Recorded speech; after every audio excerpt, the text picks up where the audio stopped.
Hi, this is my second part, and I'm going to call it Anxiety 2. I've already told you the most important thing about living a long life and being healthy is not exercise, not food. Well, of course, it's genealogy. If you've got long living parents here, that's a really good bet. But avoiding stress is very important. Now, a lot of people are approaching retirement. That means they're going to get kicked out of their job because if you're an entrepreneur, you can work until you die. You won't be pushing up daisies until you want to. Well, I should say until it happens. But some people are into what they call forced retirement, and they're going to get bounced from their job, and so they have a lot of anxiety. What the heck am I going to do if I have all my time free and I got to hang out only with my my old wife, and it'll be so boring. Well, guess what? I had only the very slightest anxiety about 30 years ago about retirement. And then what happened is quite interesting. Well, the first thing is I have a much younger wife. I'm really lucky. She's about 25 years younger than me. And I always planned that if I ever get stuck in a wheelchair, she'll be able to push me around for 10 years or so. So having a good partner a bit younger than you, whether you're male or female, isn't a bad idea. Now, what do you do when you're retired? The funny thing is, I am more busy when I'm retired than before I'm retired. I can spend an awful lot of time shopping and cooking and watching recipes on YouTube. But I caution you, don't get fat. Don't just eat and eat and eat. Walk, a kilometer or two a day. Walk fast if you can. Walk slow if you can't. Regular activities. Some people like golf. I like making videos. They say crossword. I have never tried crossword puzzle, but crossword puzzles, and there's a new kind of what's that new kind called?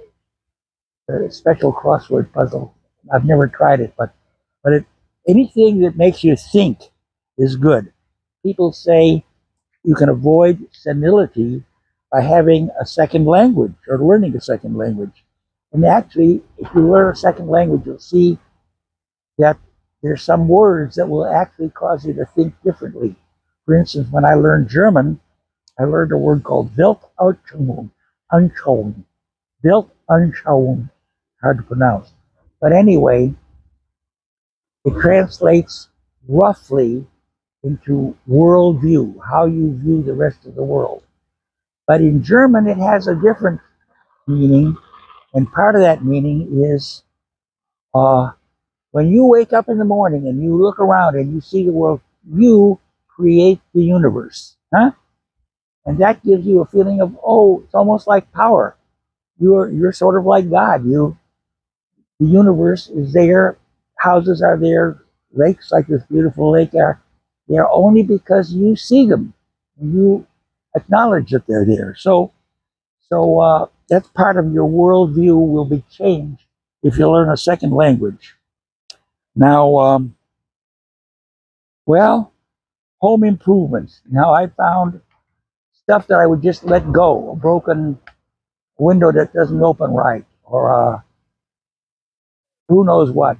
But there's always stuff to do around the house, repairs and maintenance, and that keeps you busy. Now, such a thing, in the old days they used to call them old people's homes, but now it's called assisted living. And that's a better concept because you only get the care you need. You're not just dumped in a bed and told to stay there and we'll bring you food. So, one thing that I want to recommend is if you can afford it, and you do get to the point where you're not ambulatory, where you're kind of stuck, hey, Filipinos are the best caregivers. So if you can find a Filipino by advertising in, well, if you know any Filipinos, they always have someone back home who's willing to come, and it's a little hassle to get them a visa, but caregiver visas are fairly easy to get. So get a good Filipino caregiver. Uh, don't worry about your appearance. Don't have too many possessions to tie you down or become attached to. And don't regret what your kids do. Kids, after they're 13 or 14, they go through their rebellious period almost invariably. And then they go off and they have their own life.